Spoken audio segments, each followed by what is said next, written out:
सन्नाटे को चीरती हुई रेलगाड़ी अपने अगले स्टेशन जूनागढ़ पर रुक जाती है। उस सुनसान स्टेशन पर रोशनी धीमी कदमों से अपना बैग लेकर नीचे आती है। ओह माय गॉड, ये ट्रेन कितनी लेट हो गई। ये स्टेशन भी पूरा खाली है। ज्वाइनिंग के पहले ही दिन में लेट हो गई। अब पता नहीं क्या होगा।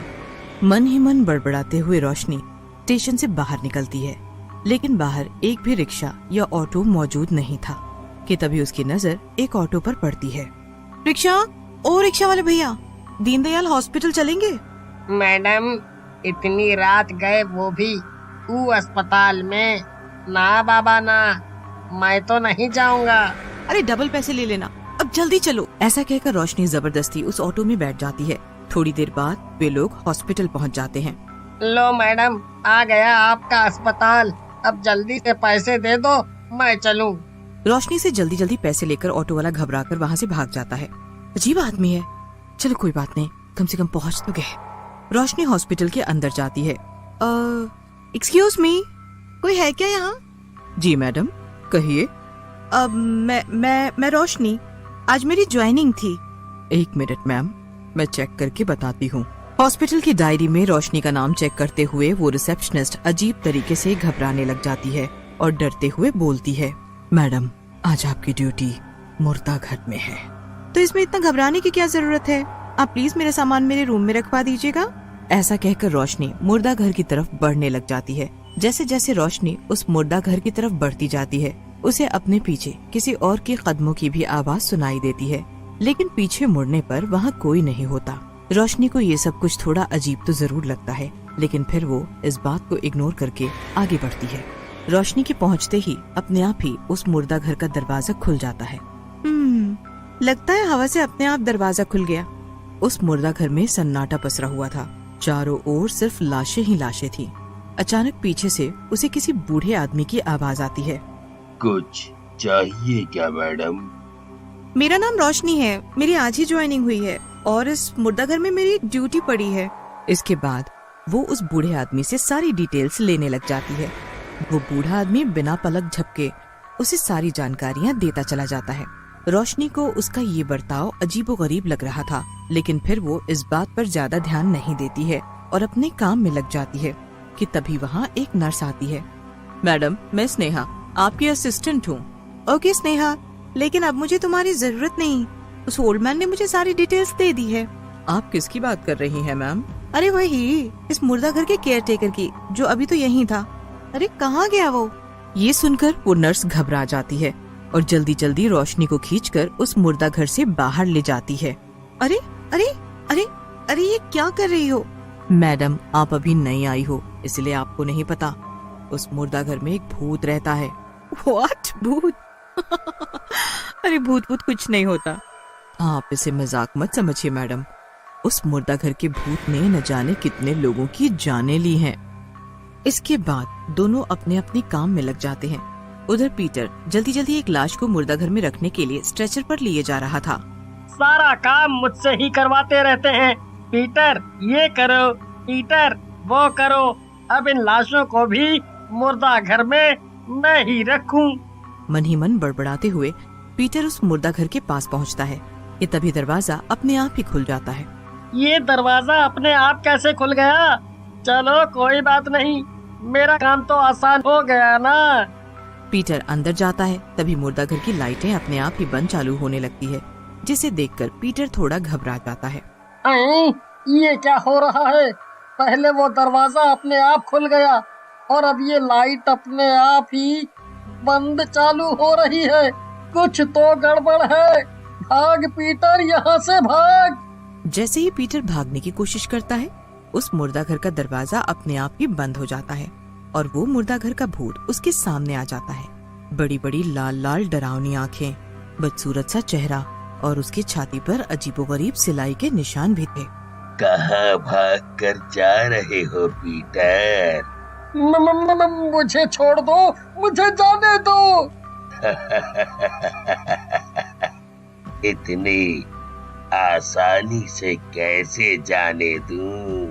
इतना कहकर वो मुर्दाघर का भूत पीटर को हवा में उठा देता है और बड़ी ही बेदर्दी से उसे मार डालता है। अगली सुबह ये बात पूरे हॉस्पिटल में हवा की तरह फैल जाती है।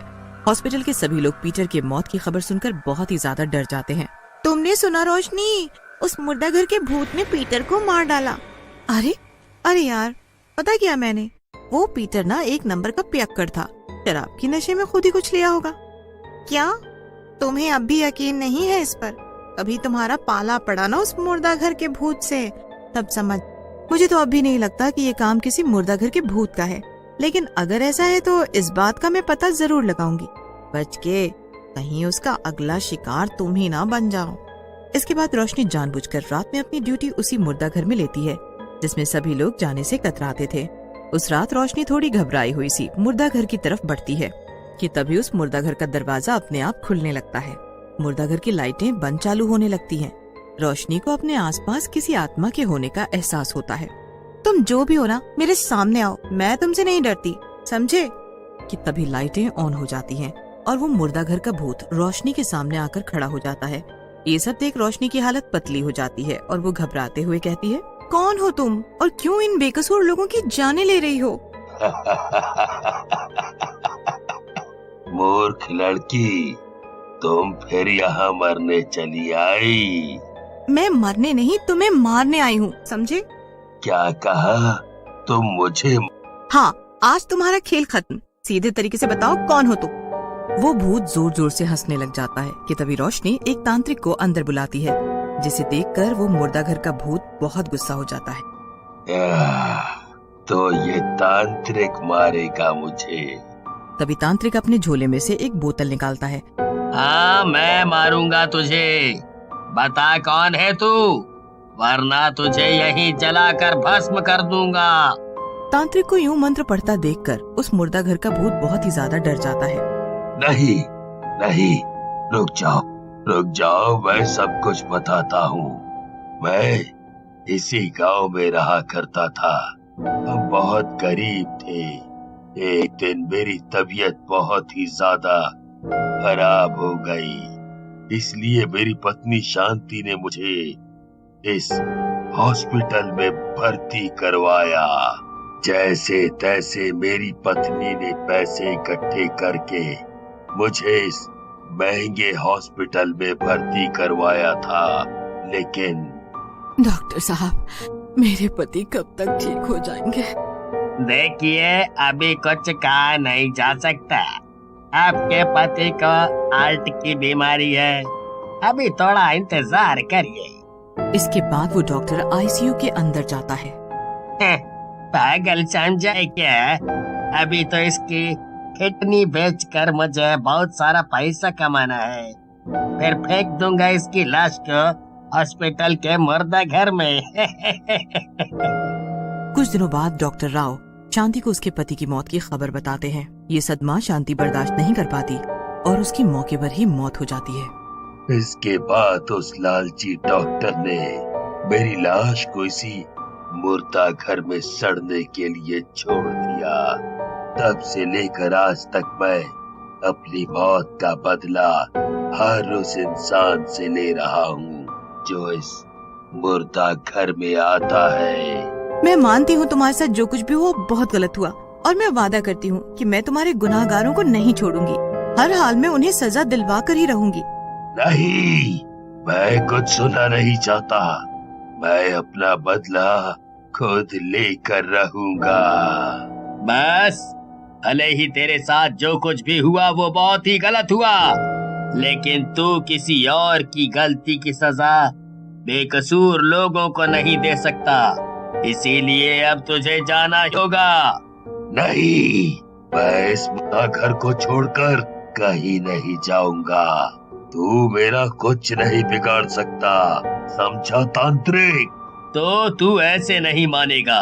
रुक, तुझे अभी बताता हूँ।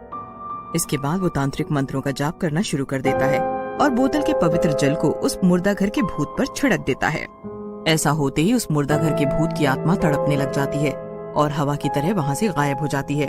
बाबा, अब बारी उस डॉक्टर की है जिसने लालच में आकर एक बेगुनाह की जान ली। रोशनी ने उस लालची डॉक्टर के खिलाफ हॉस्पिटल की अथॉरिटी में शिकायत की, जिसके बाद उस दोषी डॉक्टर को सजा मिली और उस मुर्दा घर के भूत की आत्मा को